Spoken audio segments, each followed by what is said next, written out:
오늘 사무엘서에 들어가면서 요절은 사무엘하 23장 5절을 보도록 하겠습니다. 내 집이 하나님 앞에 이같지 아니하냐. 하나님이 나와 더불어 영원한 언약을 세우사 만사에 구비하고 견고하게 하셨으니 나의 모든 구원과 나의 모든 소원을 어찌 이루지 아니하시랴. 하나님께서 다윗과 더불어 영원한 언약을 세우셨다. 그리고 그 언약을 이루어 주시기 위해서 만사에 구비하고 견고하게 하셨다. 하나님께서는 언약만 하실 뿐 아니라 그 언약을 완성해 주시려고 만사를 다 준비해 주셨다. 말로만 그렇게 하신 것이 아니라 실제로 모든 구원과 나의 모든 소원을 어찌 이루지 아니하시랴 했는데, 하나님께서 그 언약하신 것, 그것을 다윗은 소원으로 삼았고 그것을 하나님이 주시는 구원이라고 지금 표현을 하고 있습니다. 그러면서 그것이 어찌 이루어지지 않겠느냐라고 반문하듯이 그렇게 말하고 있습니다. 그렇습니다. 하나님께서 약속하신 것은 반드시 다 이루어집니다. 특히 믿음의 조상 아브라함에게 언약하신 내용이 오늘 다윗에게 그대로 이루어집니다. 수백 년이 지났지만, 천여 년이 지났지만 하나님의 말씀은 변함없이 그대로 이루어지고 있습니다. 성경의 모든 약속의 말씀, 예수 그리스도를 통해서 약속의 주체가 되시는 우리 주 예수 그리스도께서 친히 그 하나님의 언약을 이루어 주시고 그것을 우리에게 효과 있게 만드십니다. 그걸 공효를 이룬다, 그렇게 얘기를 하지요. 하나님의 그 모든 언약의 말씀이 실제로 우리에게 적용이 되어진다, 그 말이죠. 그래서 효과가 우리에게서 나타나진다.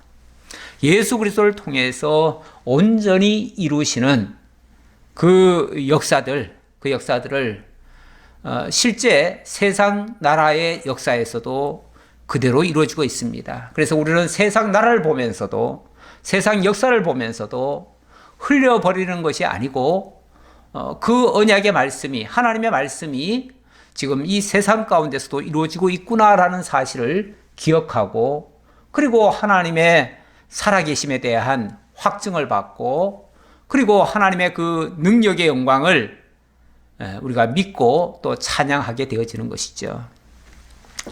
자, 그런데 오늘 사무엘서에 들어간다고 하면서, 사무엘서는 상하로 나뉘어져 있죠. 그러면은 상부터 먼저 이야기를 해야 될 텐데 왜 하로 껑충 띄어서 요절을 삼았는가? 저는 이 사무엘 상하를 함께 한 권으로 지금 생각을 하고 그래서 지금 요절을 한 군데서 잡은 겁니다. 왜 이렇게 나뉘어져 있는 성경을 한 권으로 보느냐라고 묻는다면, 저는 이 성경이 본래 쓰여질 때, 본래 사무엘이 이 성경을 기록할 때, 그때 사무엘이 이거는 상이다, 이거는 하다, 그렇게 나누었을까? 그렇지 않다는 것을 제가 확인을 했기 때문에 그렇습니다. 이 사무엘서가 기록되어 있는 성경은 원래 히브리서죠. 히브리어로 기록된 성경이죠. 히브리 그 마소라 사본이라고 하는 데를 보면은 거기에는 사무엘 상하라는 개념이 없습니다. 그냥 사무엘의 책 이렇게 돼 있어요. 그래서 사무엘의 책이니까 그냥 사무엘서죠, 뭐 사무엘서인데, 그것을 굳이 둘로 나눌 이유가 사실은 없었는데, 나중에 이스라엘 백성들이 그 로마의 지배를 받게 됐죠. 로마의 지배를 받게 됐고, 로마가 이집트까지 점령을 했습니다. 그래서 이집트에다가 그 알렉산드리아라고 하는 도시를 건설을 하고 거기에 도서관을 크게 만들었죠. 그래 놓고 거기에 세계 모든 아주 중요한 책들을 다 갖다가 모으는데 히브리인들이 쓰고 있는 이 성경도 가지고 오게 했습니다. 그리고 70인의 장로를 세워서 유대로부터 70인의 장로를 파송을 받아가지고 그들로 하여금 그 히브리서를 헬라어로 번역을 하게 했습니다. 왜냐하면 유대인들이 그 당시 애굽에도 많이 가 있었거든요. 이집트에도 많이 가 있었기 때문에 그래서 그들을 위해서 이 헬라어로 그러니까 이 외국에 나가 있는 이방에 나가 있는 흩어진 나그네들을 위한 성경이죠. 그런 성경을 직접 이 번역을 하게 했습니다. 번역을 하게 했고 또 그걸 또 도서관에다 넣기도 하고요. 이렇게 했는데 그걸 뭐라고 그러냐면 70인역이라고 합니다. 70인역. 그래서 그 70인역에 보면 거기는 두 권으로 나뉘어져 있습니다. 왜 그렇게 나뉘었을까 우리가 생각해 보면 사실 이 내용이 굉장히 방대해요. 사무엘 상하, 사무엘 하까지가 사무엘 하가 24장까지 있나요? 24장까지 있고 사무엘 상이 또 31장까지 있네요. 그러니까 31장과 24장이면 55장이죠. 총 55장이나 됩니다. 그러니까 상당히 분량이 많죠. 이 분량이 많으니까 옛날에는 이것을 다 원래 양피지에 기록되어 있던 것을 파피루스에 옮겨 적는데요. 지금처럼 이렇게 얇은 종이가 아니잖아요. 굉장히 두꺼운 종이다 보니까 이걸 두루마리로 기록을 하는데 너무 큰 거죠, 책이. 한마디로 말해서 책이 너무 큰 거예요. 그러니까 이걸 어느 지점쯤에서 끊어버린 거예요. 끊어버리고 그래서 이거를 사무엘 1서다. 그리고 이제 뒤에는 사무엘 2서다. 이렇게 이 제목을 달아가지고 이걸 나눠 놓은 거예요. 이것이 이제 영어에서도 이제 사무엘 1서, 2서 이렇게 하다가 우리나라 말로 이게 번역이 될 때는 사무엘 상하 이렇게 나뉜 거죠. 이렇게 해서 결국 사무엘 상하로 나뉘어졌는데 실제로는 그냥 사무엘서예요. 뭐 지난번에 제가 모세 오경도 원래 모세가 5권을 따로 기록한 게 아니고 모세가 기록한 그냥 모세 글이죠. 모세 글인데 그것이 너무나 방대하니까 그것을 5권으로 나눠서 그 내용별로 구분을 했다. 그렇게 말씀드린 바가 있습니다. 그래서 우리는 일단은 5권으로 보지만은 그걸 이제 한 권이라고 생각하고 그러다 보니까 내용 면에서도 이어진 내용으로 그렇게 저는 이해를 하고 설명을 하지요. 실제 성경이 그렇습니다. 실제 그렇게 성경이 이어져 있어요, 내용이. 근데 이거를 다른 권이라고 생각을 하면 전혀 딴 얘기가 돼버려요, 딴 얘기. 그래서 창세기는 창세기대로, 출애굽기는 출애굽기대로 전혀 별개의 내용으로 이해를 하는데 그렇게 볼 일이 아니다, 그 말이죠.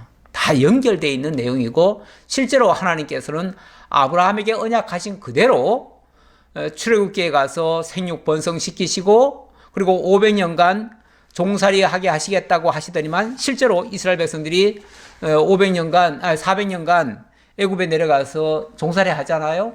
그동안에 하늘의 별과 같이 정말 생육 번성을 하지요. 심지어는 애굽의 왕이 이스라엘의 그 공을 모르고 요셉이 그 나라를 한때 흉년에서 구했거든요. 그런데 그 공을 잊어버리고 그들을 학대하고 그들을 종으로 삼았습니다. 심지어는 나중에 남자아이가 태어나면 다 죽이기까지 했었죠. 그렇게까지 무자비하게 했었는데 그렇게 학대를 하면 할수록 이스라엘 백성들은 꺼져갔는가? 그렇지 않아요. 오히려 더욱 번성하고 더욱 생육이 중다하고 많아졌다 그랬습니다.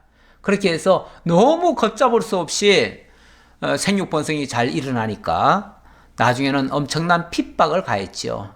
핍박을 가했는데 그러다가 하나님께서 모세라는 사람을 들어다가 결국 이스라엘 민족을 해방을 시켰죠. 그게 뭐죠? 그게 출애굽이죠. 그게 출애굽. 그래서 출애굽기라는 이야기가 나온 거예요. 어찌 보면 내용이 창세기와는 전혀 딴판 같지만, 왜냐하면 애굽에서 이야기니까요. 전혀 딴판 같지만 사실은 그게 창세기 15장에서 하나님이 아브라함에게 약속하신 말씀 그대로 되는 거예요. 한 채 오차도 없어요. 날짜도 어찌 보면 그 시기도 일치돼요. 왜냐하면 하나님께서 400년 만에 이렇게 얘기하셨는데, 그리고 4대 만에 그러셨는데, 정확히 레위 자손의 4대 만에 돌아오는 거예요. 그리고 400년 만에, 햇수로는 400년이 되는 거예요. 그렇게 해서 돌아오는 거예요. 그렇게 해서 정확히 때가 되니까 하나님이 그 언약하신 말씀대로 약속의 백성들을 생육번성시켜가지고, 그리고 다시 이 땅을 너에게 주겠다. 이 동서남북을 바라보라. 이 땅을 다 너에게 주겠다라고 아브라함에게 말씀하신 그 땅, 바로 그 땅이 가나안 땅입니다. 그 땅을 주시는 겁니다. 주셔놓고, 그리고 애굽에서 굉장히 어찌 보면은 부정해졌잖아요. 400년간 종살이 하면서 하나님 잊어버리고 하나님을 떠난 그야말로 이방인 같은 삶을 살았었죠. 어찌 보면 이방인보다도 못했죠. 왜냐하면 거기서 종살을 했으니까요. 또 못한 그 부정한 상태가 됐는데, 그러한 백성을 레위기에서 정결하게 하는 법을 일러주죠. 그리고 민수기에서 그 백성들을 대를 갖춰서 돌아오게 하시고요. 신명기에서 하나님이 재교육을 시키죠. 그래서 언약의 땅에 가서는 이렇게 살아야 된다라는 것을 일깨워줬죠. 그래서 하나님 기억하고 하나님을 중심으로 해서 살아가라고 그렇게 말씀하신 내용이 신명기 아닙니까? 그리고 여호수아 사사기 때 와서는 그 백성들이 굉장한 혼란을 겪죠. 혼란을 겪는데 그럴 수밖에 없죠. 왜냐하면 나라가 제대로 구성이 안 됐으니까요. 백성은 많은데 대적은 많고요. 그들을 조직적으로 막아낼 방법도 잘 찾지 못합니다. 그러다 보니까 걸핏하면 대적에 의해서 침공을 당하고 아우성을 칩니다. 그러다가 나중에 나오는 소리가 뭐냐면 왕이 없으므로 우리도 왕이 있어야 되겠다. 우리도 나라를 세워야 되겠다. 이런 소리가 나오지요. 저절로 모든 백성들 입에서 그런 소리가 나오더니만 마침내 룻기에서 그 왕이 될 그 자격자를 하나님이 보내주시죠. 다윗의 그 보아스가 룻을 통해서 자녀를 낳게 되는데 그 자녀의 이름이 오벳인가요? 그리고 이세, 그 다음에 다윗 왕을 낳으니라 이렇게 나오죠. 이렇게 해서 하나님께서 왕이 될 자를 준비해 주시는 그런 장면이 소개됐습니다. 이제 장면이 바뀌는 거예요. 그래서 룻기에서부터는 바로 선민 국가가 창건되는 겁니다. 하나님이 약속하신 것은, 아브라함에게 약속하신 것은 하나님이 맨 처음에 부르셔서, 아브라함 자신도 사실은 부정한 사람이죠. 왜냐하면 그 갈대아 우르에서 우상 섬기던 사람 아닙니까? 그 우상 섬기던 사람을 하나님께서 불러내어서 본토 친척 아비집을 떠나서 혈혈단신으로 오게 해서 그를 정말 하나님의 사람 만들어 가십니다. 그리고 그렇게 하기 위해서 복을 주시며 복의 사람, 복의 근원으로 만들어 주시며, 그리고 그 자손 땅 통치를 통해서 나라를 세워주겠다는 것과 함께 또 그를 믿게 해서 그를 의롭다라고 칭해 주시죠. 다시 말하면 나라 언약과 의 언약, 하나님이 주시는 그 복 안에는 나라 언약과 의 언약이 함께 들어있어요. 이거를 제가 양대 언약이라고 표현을 했습니다. 하나님께서 아브라함에게 양대 언약을 주시고 그 나라와 의롭게 해주실 것을 함께 약속해 주셨어요. 그래서 지금 병행해서 지금 나라를 세울 준비로 자손이 생육번성되어졌고요. 그 다음에 땅을 정복했고요. 그 다음에 통치자를 준비해 놨잖아요. 그리고 또 병행해서 무슨 일을 하셨냐면 그 부정한 백성들을 거룩하게 만들어가고 의롭게 하는, 그래서 새롭게 신명기에서 새로 교육을 시키고 또 제사를 통해서 정결하게 되어지는 이런 법을 알려주셨죠. 그게 바로 율법입니다. 율법이라고 하는 것은 다른 말로 하면 의롭게 하는 법이에요. 의롭게 하는 법. 물론 그 율법 자체가 백성들을 실제로 의롭게 되지는 못했어요. 그러니까 그렇게 인간이 들으는 그 법으로는 한계가 있었지만 하나님께서는 장차 그리스도를 보내서 우리 대신 영원한 제사장이 되어서 당신이 온전한 제사로 율법을 완성하실 것을 약속하시죠. 그래서 마침내는 그 율법을 통해서 율법의 완성자로 우리 주 예수 그리스도가 오셔서 온전히 의를 이루실 것까지를 함께 내포하고 있는 언약이 바로 의 언약이에요. 자, 그래서 나라 언약과 의 언약이 동시에 약속되어졌고 또 동시에 이루어져 가고 있습니다. 예.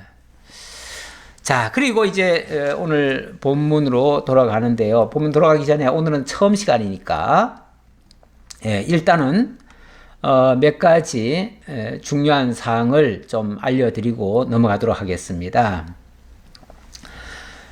오늘 요절은 제가 아까 23장 5절이라고 말씀을 드렸습니다. 23장 5절.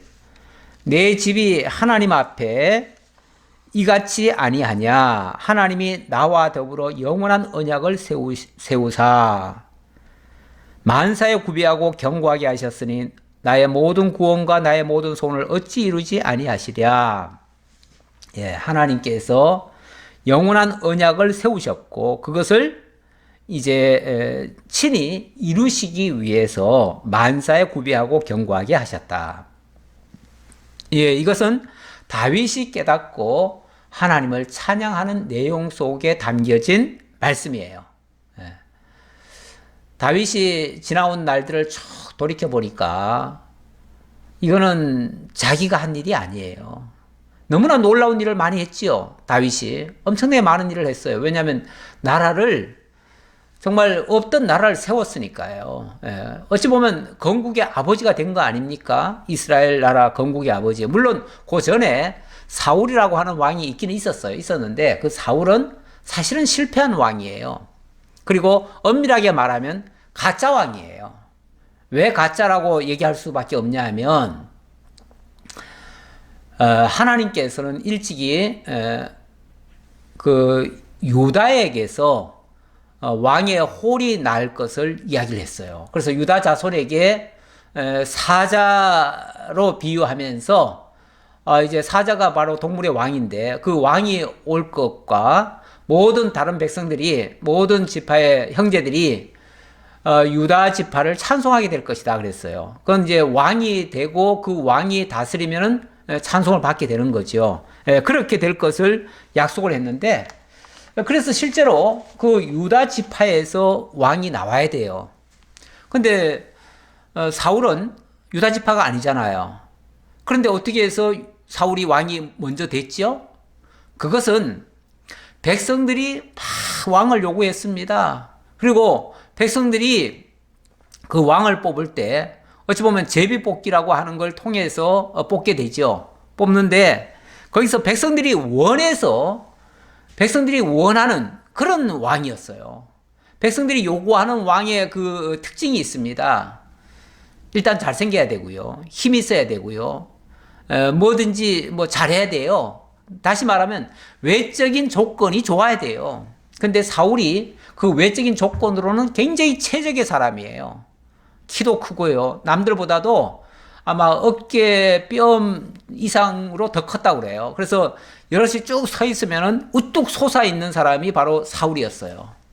그리고 워낙 신체도 좋았고 또 뭐 싸움도 잘했던 것 같아요. 예, 그래서 그 사람을 쉽게 말하면 뽑은 거예요. 예, 백성들이 원해서 뽑은 거예요. 물론 하나님이 허락은 하셨지만 그게 결국 백성들이 원하는 대로 한 거예요. 예.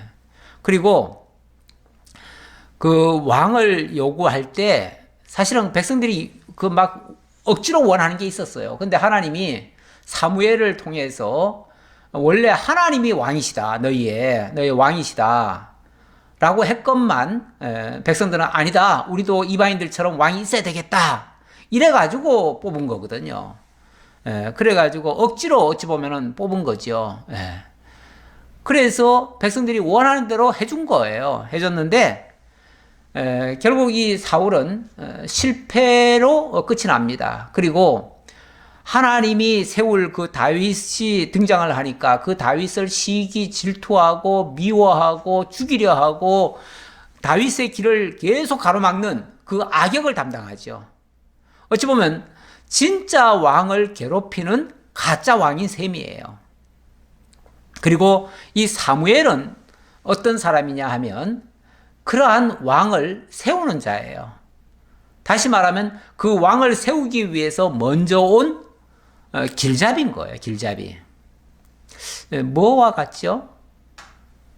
네.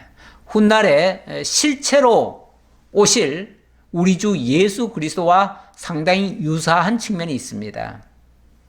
제가 한번 좀 비교를 좀 해볼게요. 자, 이 사무엘, 지금 사무엘이, 일단 이 성경이 사무엘서니까요. 사무엘을 먼저 보고요. 이 사무엘이 이제 왕을 세우게 됩니다. 왕을 세우는데, 첫 번째는 사울이에요. 근데 사울은 사실 사무엘도 세우기 싫어했던 사람이에요. 원했던 사람이 아니에요. 하나님도, 하나님의 그 조건에 안 맞는 사람이에요. 그런데도 불구하고 백성들이 원하니까 하나님이 세우라고 하는데, 어쨌든 사무엘을 세웁니다. 사무엘이. 그 다음에 또 다윗이 등장하죠. 근데 진짜 왕은 이 다윗입니다. 그래서 이스라엘 나라를 견고한 반석 위에 굳게 세우는 자가 바로 다윗이고, 사울은 이스라엘을 굉장히 위태롭게 만든 사람이에요. 그래서 정말 마지막에는 그 전투에서 자기도 죽고 자기 자녀들도 죽고 다 일가족 몰살당하지요.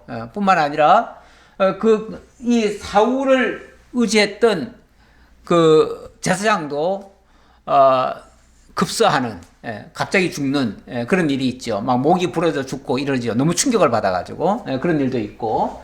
자관 이 사울은 왕은 왕인데 가짜 왕입니다. 가짜 왕이에요. 그런데 제가 아까 그 말씀을 드렸죠.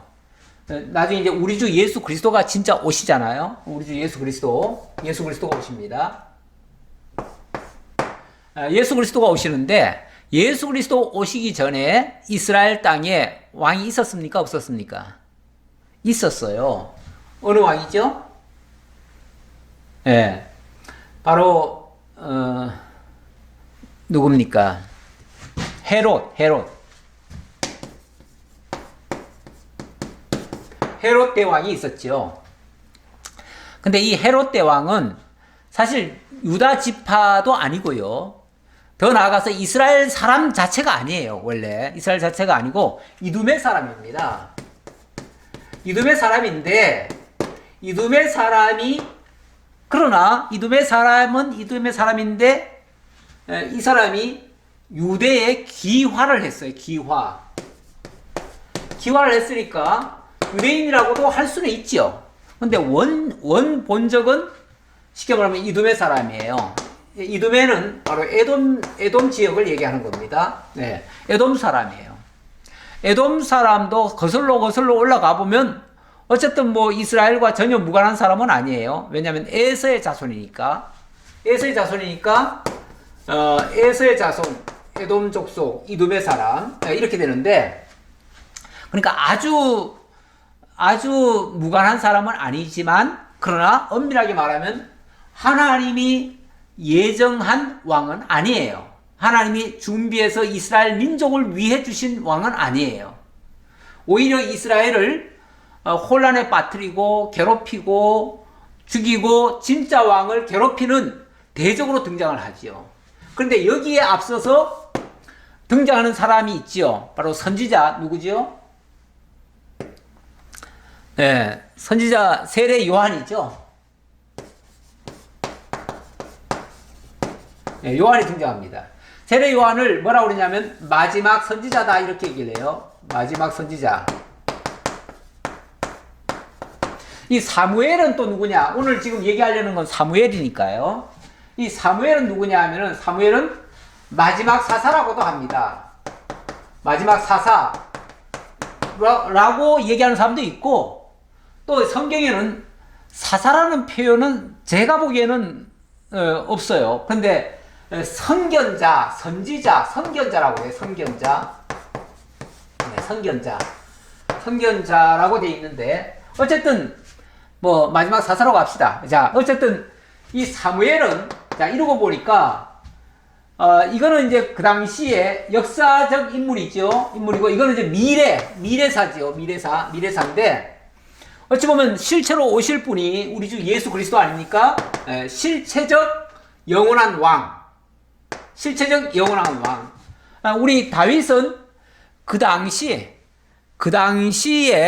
어찌 보면 현세적 이스라엘 나라의 왕. 이거는 육적 이스라엘 나라의 왕인 거고, 이거는 영적 이스라엘 나라의 왕이신 거죠. 우리 예수 그리스도는. 그래서 어찌 보면 이 실체에 대한 예표적 인물이 되는 거죠. 예표적 인물이 되는 건데, 어찌 보면 이 사울 왕은 나중에 우리 주 예수 그리스도를 괴롭히는 이 헤롯과 비슷한 사람이에요. 그 위치적으로 보면 그런 사람이에요. 그래서 이스라엘에게 무익하고 이스라엘에게 엄청나게 해를 끼친 사람이에요. 그리고 또 다윗을 괴롭히는 사람이고요. 마찬가지로 우리 주 예수 그리스도 때도 바로 이 헤롯이라는 사람이 등장을 해가지고, 헤롯이 우리 주 예수 그리스도를 얼마나 핍박을 했습니까? 우리 주 예수님이 태어났다고 하니까 처음에 동방 박사들이 예수님의 그 탄생의 그런 소식을 가지고 유대 땅에 오지요. 그래서 예수님이 태어났다, 이스라엘의 왕이 태어났다 하니까, 이스라엘의 왕, 영원한 이스라엘의 왕이죠. 영원한 이스라엘의 왕이 태어났다고 하니까 그때로부터 계산을 해가지고 2년 동안 내 태어난 모든 남자아이들을 다 죽여버리잖아요. 그때 애굽의 예수 그리스도께서 그 피신을 가셨다가 나중에 돌아오지요. 네. 이렇게 되는, 그 정도로 많은 고난 끝에 왕이 정말 이스라엘 영원한 나라의 왕으로 이제 온전히 등극을 하는데 많은 고통을 당하지요. 다윗도 마찬가지예요. 다윗도 이 사울에게 쫓겨가지고 정말 유대 땅에서는 살 수가 없었어요. 살 수가 없어서 나중에 어디로 가냐면 뭐 그야말로 적진 있죠. 적진 블레셋 땅에 가가지고 거기서 정말 미친 척하고 살다가 나중에 돌아와서 왕이 되죠. 이런 장면 나오고요. 그리고 이 세례 요한과 같은 인물은, 세례 요한이 바로 예수님이 오시는 길을 닦아주는 사람이에요. 그래서 세례 요한이 누구냐라고 평가했을 때 굽은 길을 곧게 하고 또 다 평탄케 하는 자다, 이런 표현도 쓰죠. 바로 길잡이다, 그 얘기예요. 길잡이. 예수님의 길잡이. 그래서 먼저 와서 예수님을 이 땅에 이제 내 뒤에 오시는 이는 나보다 크시니다. 바로 그분이 모든 죄에서 우리를 해방시켜 줄 자다. 그러면서 그 육신적 이스라엘 사람들을 향해서 책망을 하시죠. 그리고 영적인 이스라엘 나라의 왕으로 오실 그분을 다 영접하라고 외치죠. 그래서 광야에 외치는 자의 모습인데, 바로 사무엘이 그 역할을 하는 거예요. 그래서 이걸 지금 병렬 구조로 보면 여기에 사람들 실제 역사적 인물들이긴 하지만 장차 예수 그리스도 때에 오실 그런 영원한 왕 예수 그리스도의 예표적 인물들로 사건이 유사하게 흘러가고 있어요. 그래서 하나는 실체적인 사건이고 하나는 예표적인 사건이다, 이렇게 보시면 되겠습니다. 그래서 이 사무엘서를 우리가 읽어 나가겠지만, 이제 살펴보면서 우리 주 예수님과의 관계, 그것을 연상해 보시면 굉장히 이 말씀도 아주 생동감도 있고 재미도 있고 또 어떤 말씀의 속에서 영적인 그 지식도 많이 습득할 수 있다. 그리고 영적 신앙의 성장도 또 올 수 있다라는 것을 먼저 말씀을 드려보겠습니다. 자, 기록 연대를 한번 볼까요? 기록 연대는 주전 약 1000년경이에요. 주전 1000년경.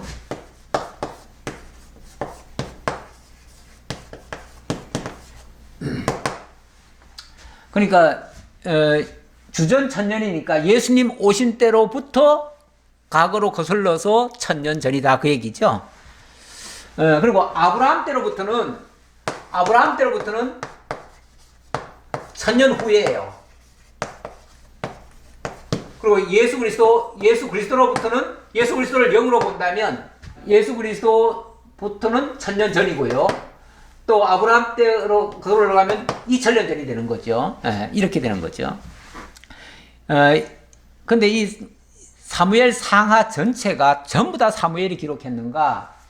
나중에 보면은 사무엘이 죽은 이후의 기록도 조금 나오거든요. 그래서 일부 그 학자들은 이건 사무엘이 전부 다 기록한 건 아니고 사무엘의 대를 이어서 나단 선지자나 또 몇 사람이 더 같이 기록을 했다 이렇게 보기도 하는데 뭐 대표적인 사람은 다 사무엘이니까 그냥 사무엘이 기록했다 이렇게 해도 틀린 말은 아닙니다. 그 뒤에 것은 이제 뭐 나단이 이렇게 기록을 했다 그 정도로 보셔도 되겠습니다. 자, 그런데 이 사무엘이라는 사람의 이름, 이 사무엘이라는 사람의 이름이 사무엘이죠. 근데 이 원래 엘이라고 하는 것은 하나님이에요. 하나님이고 이 사무라는 말 이게 세마라는 말에서 나온 말이에요. 이 세마라가 뭐냐면 들으라예요. 들으라. 이 신명기에 보면 세마 이렇게 이제 나가는데 그건 들으라 하는 말이에요. 백성들에게 들으라. 누가 들으라고 외치죠? 선지자가 외치는 거죠. 선지자가 그렇게 외치는 거죠. 하나님이 이렇게 말씀하신다. 들으라. 이렇게 외치는 건데 그 말의 그 의미는 그 사무엘이라고 하는 이름을 짓게 된 그 동기에서부터 시작해서 그 의미는 하나님이 들으셨다. 하나님이 듣게 하셨다. 뭐 그런 의미죠. 이렇게 이름을 지은 사람은 누구냐 하면은 나중에 한나죠. 한나. 그 어머니 한나가 이 이름을 지었는데 이 한나가 나중에 이제 본문에 들어가서 또 나오겠지만은 자식이 없어요. 결혼을 했는데 자식을 못 낳아요. 못 낳으니까 그 남편이 다른 여자를 보죠. 그런데 다른 여자가 들어오자마자 곧바로 자식을 낳아요. 그 자식을 낳고는 이 본부인을 얼마나 멸시하는지 몰라요. 그러니까 이 한나가 너무 괴로워서 정말 그 엘리 제사장이 있는 그 성전을 가가지고 거기서 펑펑 울면서 정말 기도를 하지요. 기도를 하면서 하나님이 제게 자식을 주신다면 제가 하나님께 바치겠나이다. 뭐 이런 식으로 기도를 하지요. 근데 나중에 하나님이 자식을 낳게 했어요. 그러니까 하나님이 내 기도를 들으셨다. 하나님이 들으셨다. 이제 그런 의미에서 사무엘이다. 이렇게 이름을 지은 거예요. 그렇게 이름을 지었는데 이게 이제 실제로는 이제 하나님이 그 사무엘을 통해서 백성들에게 그 하나님의 음성을 들려주는 그런 아주 중요한 선지자. 그냥 뭐 평범한 선지자들 중에 한 사람이 아니라 아주 대표적인 선지자라는 의미예요. 그러니까 선지자 중에 선지자죠.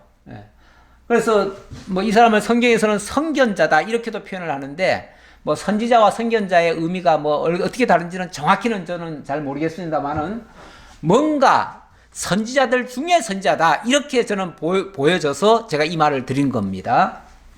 이제 그 말을 하는 이유는 나중에 실체로 오실 우리 주 예수 그리스도에 앞서서 먼저 온 이 세례 요한. 그동안에 수많은 선지자가 있었지만 선지자 중에 선지자잖아요.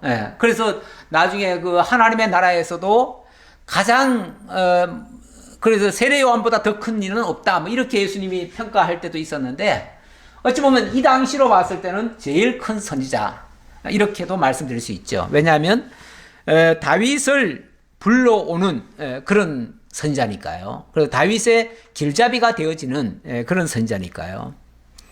그런데 참 놀랍게도 이런 선지자는 쉽게 오질 못합니다. 쉽게 오질 않아요. 사실 그 세례 요한도 그 세례 요한의 어머니 엘리사벳인가요? 엘리사벳도 자녀를 원래 낳지 못하는 여자였어요. 자녀를 낳지 못하고 정말 늙어 죽기 직전까지 자녀를 못 낳았었어요. 근데 하나님께서 갑자기 자녀를 주시겠다고 말씀하시면서 그 사실을 믿지 못하니까 그 남편이 벙어리가 되게 만들었죠. 벙어리가 되게 만들고 그 어머니는 낳을 수 없는 여자가 자식을 낳고 그래서 그 아이가 이렇게 될 거다라고 하면서 주에 오시는 그 길을 예비하는 자가 될 것이다. 이런 식으로 얘기를 했죠. 그건 굉장히 고통스러운 길을 걸어갈 자예요. 그래서 실제로 세례 요한은 정말 예수님을 증거하고 그도 죽임을 당하는 그런 아주 어려운 길을 걸어간 사람이죠. 그런 것과 함께 이 사무엘도 좀 유사성을 띠고 있다. 제가 좀 비교 삼아서 말씀을 드렸습니다. 자, 기록 목적은 하나님께서 언약 자손들에게 약속된 그 왕국을 세워 주심으로써 언약대로 이루시는 여호와이심을 알게 하고 경외하게 하려는 그런 목적이 있습니다. 그런데 그 과정에서 우리가 또 하나 깨닫게 된 것은 하나님께서 이루어 가시는 그 선한 일들이 결코 쉽게 이루어지지는 않습니다. 다윗이 태어나고 뭐 룻기에서는 태어났다는 얘기까지만 했죠. 얘기까지만 했는데 그것도 뭐 실제 태어났다는 게 아니라 이제 그렇게 태어날 거다라고 얘기를 하고 이제 끝을 맺었죠. 그런데 이제 이 사무엘에 오면은 실제로 그가 소년 다윗으로 등장을 하지요. 근데 그 과정이 굉장히 어렵고요. 정말 오히려 그에 반해서 가짜 왕 사울은 모든 면에서 뛰어나고 모든 면에서 우수하고 더 잘 되는 것 같고 그렇습니다. 쉽게 말하면은 하나님의 역사의 주인공은 어려움을 겪고요. 하나님의 뜻을 저버리고 대적하는 자는 막 승승장구하는 거예요. 이런 장면이 이 사무엘서에도 나옵니다. 그런데 우리 예수님의 그 비유에 보면 이런 말씀이 있죠. 곡식 씨앗을 뿌렸는데 곡식이 먼저 자라는 게 아니라 곡식에 앞서서 가라지가 먼저 나온다 그래요. 가라지가 먼저 나와서 그게 더 힘을 크게 내고 더 뿌리가 튼튼하고 알곡을 맺을 거는 어찌 보면 약해요. 그래서 비바람이 불면은 쓰러지기도 하고요. 여러 가지 그 어려움에 많이 취약합니다. 그런데 거기에 반해서 가라지는 굉장히 튼튼해요. 뭐 비바람이 쳐도 안 무너져요. 그걸 어떻게 해야 되느냐? 그럼 얼른 뽑아야 버려야죠. 우리 생각에서는 얼른 뽑아버려야 될 것 같은데 우리 예수님 뭐라 그러냐면 가만 내버려 둬라. 심지어는 그 모든 영양분을 다 갈치에 먹는데도 가만 내버려 두래요. 그리고 나중에는 그것을 다 불살라 버린다죠. 먼저 수확해서 다 불살라 버릴 것이다. 이게 이제 그 농부에 비교해서 얘기를 한 건데, 우리 주 예수님께서도 예수님보다 먼저 된 왕이 더 힘이 세고요. 세상적으로 말하면. 그래서 핍박하는 자가 되죠. 이 다윗에게서도 사울이 먼저 백성들한테 인기를 얻고 더 힘을 내고 이렇게 해가지고 다윗을 괴롭히는 그런 자로 등장하죠. 그런데 마지막 승리자는 바로 다윗이 되어지죠. 이게 이제 하나님이 하시는 일이에요. 그래서 하나님이 하시는 것을 바르게 깨닫고 하나님께 영광을 돌리게 하시려는 그러한 목적에서 이 성경을 기록했다라는 말씀 드리고요. 이제 서론의 마지막 내용은 내용 개요를 좀 보도록 하겠습니다. 이 사무엘서가 어떻게 지금 기록이 되어 있는가? 이 사무엘서에서는 먼저는 사무엘 등장하는 얘기가 나오죠. 사무엘을 먼저 하나님이 보내시는 장면이 소개됩니다. 그리고 사울 왕을 세우시는 장면. 그 다음에는 그 사울이 잘못된 왕이라는 것이 드러나죠. 드러나서 나중에는 폐위가 되어지고, 폐위가 되어지는데 순순히 물러납니까? 안 물러나요. 안 물러나고 오히려 기름 부음 받은 자 다윗을 괴롭힙니다. 죽이려고 합니다. 그래서 이미 기름 부음은 받았지만 사울에게 쫓겨다니는 신세가 되고, 정말 어느 날 발각만 되면 죽임 당할 그런 위험한 상황에 놓이게 되죠. 몇 번이나 죽을 뻔했죠. 뭐 실제로 죽었다고도 해도 과언이 아닐 정도로 그런 위기를 여러 번 당합니다. 여러 번 당하는데 그때마다 하나님이 막아주셔서 결국은 마지막에는 그 사울은 죽어지고 다윗이 왕이 되어집니다. 그렇게 해서 이 모든 역사가 하나님이 다윗을 세우기 위한 준비 작업이었고, 그리고 마침내 세우셨고, 그리고 그 다윗 왕국을 끝까지 하나님께서 보호하시는 그런 내용으로 이어져 갑니다. 예, 그래서 이 사무엘 상하 이거는 같이 이어서요. 예, 상 1절부터 1장부터 15장까지 예, 여기서는 다윗 왕국을 세울 준비, 그 왕국 세울 준비죠.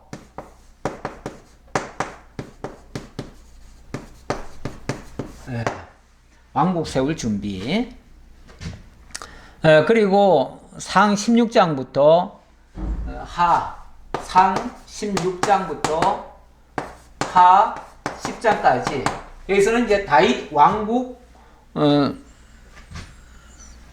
건립 이렇게 얘기할까요? 다윗 왕국 건립, 왕국 건립.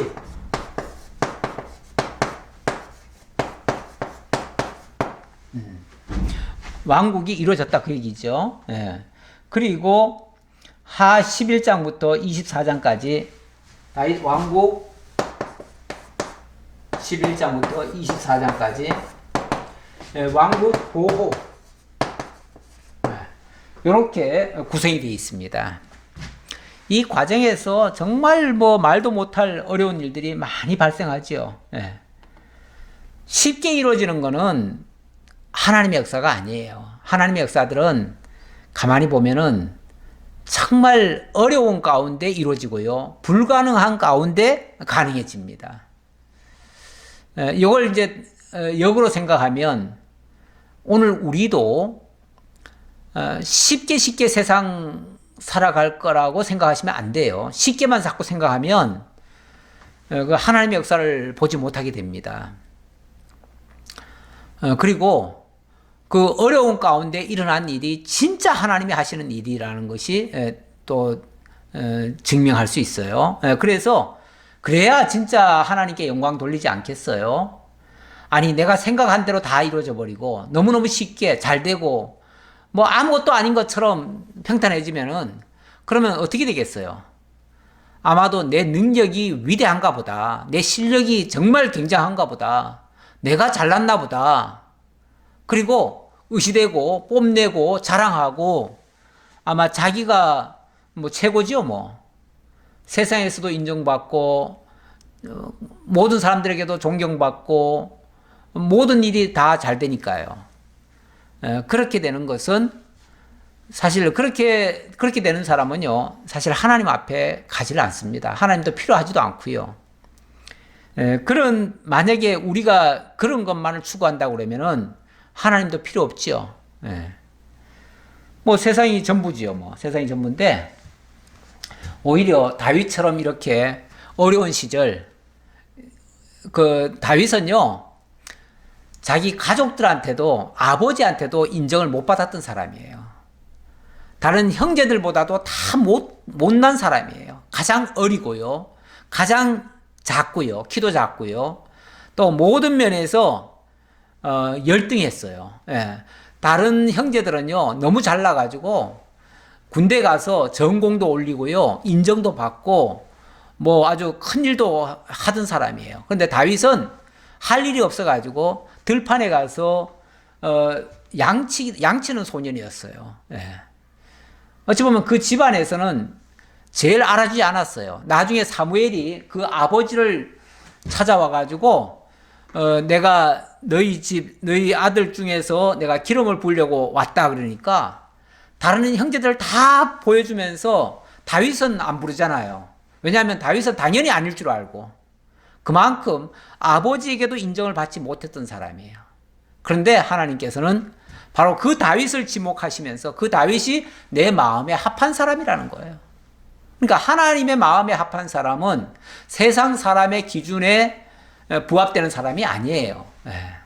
사람 보기에 훌륭하고 위대하고 머리 좋고 똑똑하고 이런 게 하나님 앞에는 옳지 않을 수도 있어요. 물론 뭐 둘 다 갖추면 더 좋겠죠. 더 좋겠지만 이게 이제 또 역으로 생각해 보면 그렇지 못한 우리들도 사실은 소망이 있는 거죠. 내가 잘나서 하나님이 부르신 게 아니고요. 내가 잘나서 하나님이 나를 드높이시는 게 아니고 하나님이 나같이 부족하고 연약한 자를 들여다가 하나님 당신의 뜻에 쓰시려고 부르셨다니까. 그리고 하나님의 구원에 참여시켜 주신다니까. 하나님의 나라에 참여시켜 주신다고 하니까 우리는 그 은혜가 너무 감사한 거죠. 자, 오늘 이제 내용은 이런 줄거리를 전체적으로 이해를 하시고 이제 본문에 들어가자 그 뜻으로 제가 적어놓은 겁니다. 자, 이 주제에 앞서서 룻기서부터 사무엘 상하가 사무엘서 하까지 여기가 이제 선민국가 창건이죠.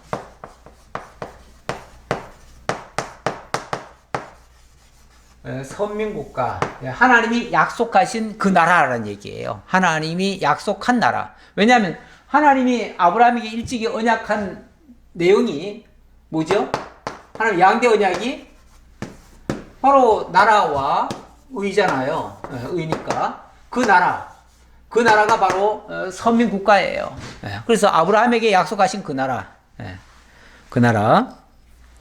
물론 육적인 나라죠. 육적인 나라고 아브라함에게 약속한 나라는 육적인 나라에서 그치는 게 아니고 아브라함이 믿음의 조상이다 보니까 믿음의 나라, 결국 영적 이스라엘 나라까지도 포함되는 이야기예요. 포함되는 얘기인데 일단은 육적 나라에 대한 이야기가 지금 구약 성경에 기록되어 있어요. 이게 이제 더 거슬러 올라가면 이제 영적인 나라까지도 포함되는 얘기다 라는 얘기고요. 자, 그리고 이제 룻기에서는 지난주까지 보았을 때 여기서는 선민국가의 왕을 준비하는 때입니다. 왕 준비죠. 왕 준비. 그 다음에 사무엘상은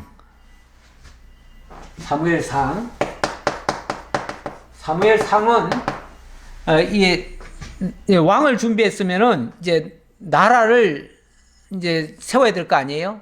그런데 본격적으로 세워지는 것은 다윗 왕국으로 세워지는 것은 하에 가서 이루어져요. 하에 가서 이루어지니까 이 상의 내용은 다윗이 왕으로 세워지는 건 아니고요. 그 전에 이 사울이 왕이 되지요. 왕이 되는데 그것은 국가 수립, 그러니까 나라 수립 준비 단계다.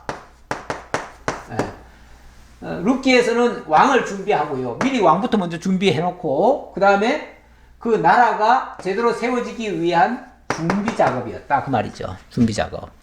그리고 사무엘 하에 가서는 그 세워진 나라에 다윗이 이제 왕으로 올라가게 되는 거죠. 올라가서 다윗 왕국이 건설이 되어집니다. 그렇게 해서 하나님이 세워가시는 나라의 모습이 이제 형태를 갖추게 되어지는데, 일단은 이렇게 나라가 세워질 준비를 하면서 제일 먼저 시작되는 이야기가 이제 어찌 보면 서론격으로 나오는 이야기죠. 실제 왕이 등장하는 것은 저 먼 뒤에 가서 이제 등장을 할 거예요. 근데 먼저 등장하는 것은 그 왕이 오는 길을 지금 닦아주는 이야기가 나와요. 그 얘기가 바로 사무엘에 관한 이야기인데, 바로 사무엘의 등장이 나옵니다. 그 이제 마지막 사사의 등장. 첫 번째 내용이 마지막 사사의 등장입니다. 1장부터 7장까지 내용 속에 마지막 사사 바로 사무엘이 등장을 하죠. 그런데 이제 사무엘이 출생을 합니다. 사무엘 출생. 사무엘 출생하는 내용이 1장부터 2장 11절까지 사무엘 출생하는 이야기가 나와요. 그래서 사무엘 출생하는 얘기 한번 보도록 하지요. 1장 1절입니다. 에브라임 산지 라마다임 소빔에 에브라임 사람 엘가나라 하는 사람이 있었으니 그는 여로함의 아들이요 엘리후의 손자요 도후의 증손이요 숲의 현손이었더라. 그에게 자 여기 지금 에브라임 산지 라마다임 소빔에 에브라임 사람 엘가나라 하는 사람이 있었다.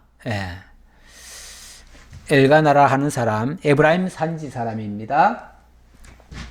그러니까 이 사람이 원래 제사장 자격은 없지요. 원칙은 제사장 자격은 없어요. 왜 그러냐면 제사장은 레위 지파 사람이 돼야 되는데 여기는 지금 레위 지파의 이야기는 없잖아요.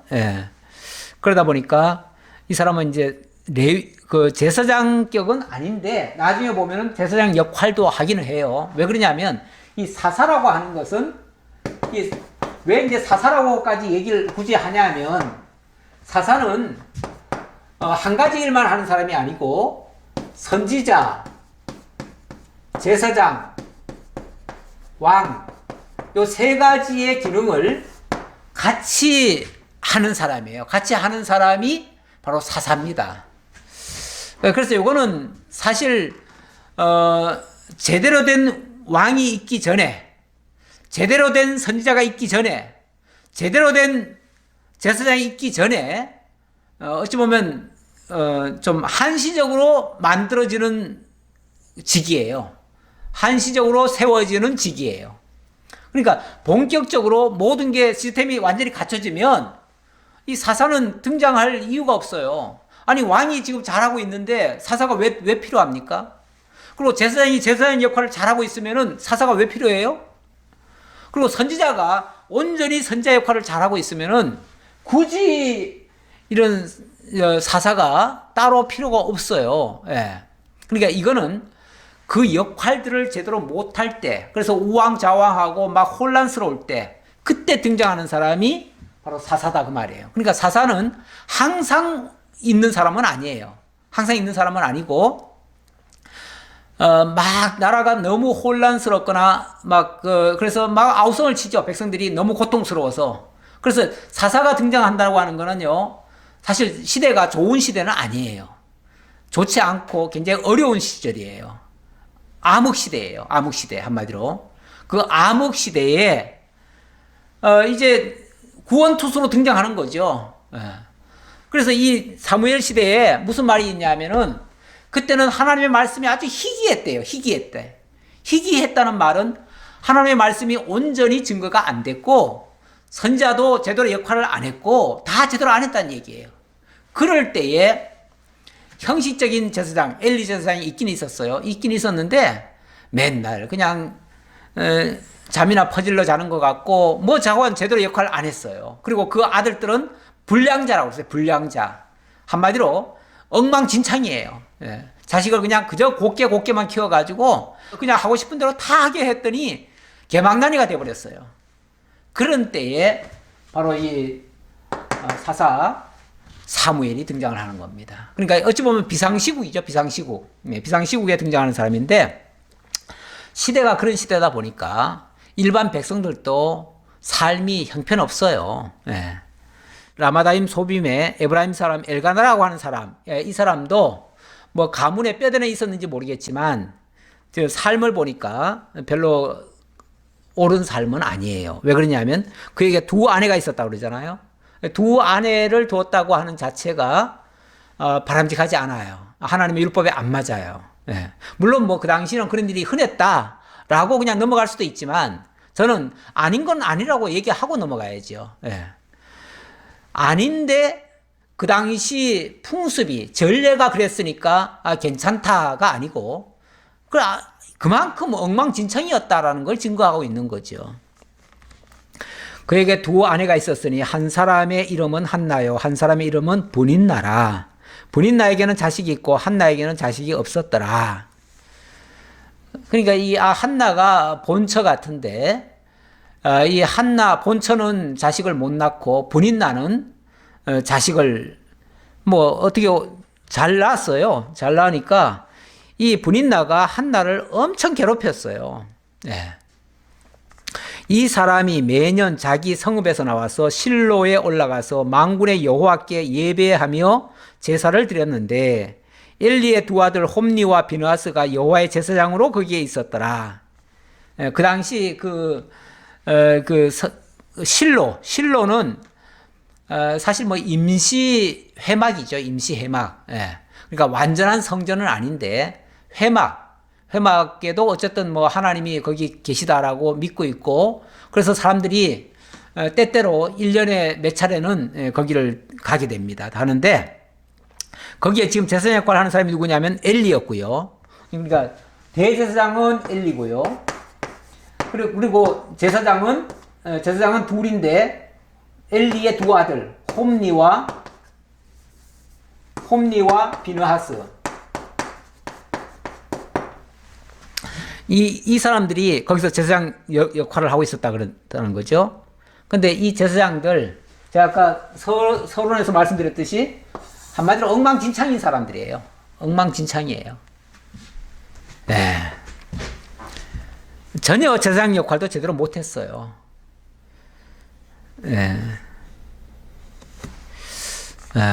오늘은 여기까지 해야겠네요. 홈니와 비느하스가 제사장 자리로 있었다. 3절까지 말씀드렸습니다. 시대상을 얘기하는 거예요. 그 시대상이 이렇게 암울한 시대였다. 어두운 시대였다. 밤이 깊으면 이제 태양이 떠오르죠. 태양이 떠오를 시간이 이제 가까워지는 거죠. 우리 주 예수 그리스도가 오실 때에도 세상은 암흑천지였습니다. 진리는 가려졌습니다. 어두워졌습니다. 아무도 하나님 찾지 않은 시대입니다. 그런 때에 우리 주 예수 그리스도가 가장 어두움 속에서 광명한 빛으로 등장을 하시죠. 바로 이 시대도 하나님께서 이 마지막 사사 사무엘을 출생시키려고 암울한 시대에 어려운 가문에서 태어나게 됩니다. 자녀를 낳을 수 없는 그런 여자 바로 한나를 통해서 마지막 사사 정말 엄청난 사명을 받은 사람 그 사람을 하나님이 보내주십니다. 그 사명을 받은 자는 사실 힘든 자죠. 힘든 자인데 어쨌든 하나님께서는 그렇게 역사를 해가십니다. 이게 하나님 하시는 일이에요. 좋은 일, 좋은 상황, 좋은 환경에서 이루어지는 일은 하나님의 역사라고 보기 힘들어요. 우리 하나님의 역사, 이 어려운 가운데서 이렇게 귀하게 이루시는 역사를 앞으로 말씀 속에서 계속 확인할 수 있을 것입니다. 기도하겠습니다. 아버지 하나님 감사합니다. 오늘도 저희들에게 이 사무엘서를 통해서 우리 하나님 하시는 역사를 다시 한번 살펴보았습니다. 우리 하나님께서는 영원한 언약을 세우시고 그 언약을 이루시기 위해서 만사를 구비하고 그리고 구원의 역사를 펼쳐가신다고 찬양을 했습니다. 다윗이 찬양한 것처럼 우리들도 성경 속에서 하나님이 이렇게 언약대로 이루시는 여호와이심을 깨닫게 됩니다. 우리의 삶 속에서도 하나님은 어려운 가운데 함께 하시고 우리의 방패가 되어주시고 복이 되어주시고 모든 것을 주관하시고 다스리시는 대주제가 되신다는 사실을 기억하고 하나님만 믿고 저희에게 주어진 소명 잘 감당할 수 있는 저희 모두가 되게 하옵소서. 모든 영광 주님 홀로 받으시옵기를 원하오며 예수님의 이름으로 기도하옵나이다. 아멘.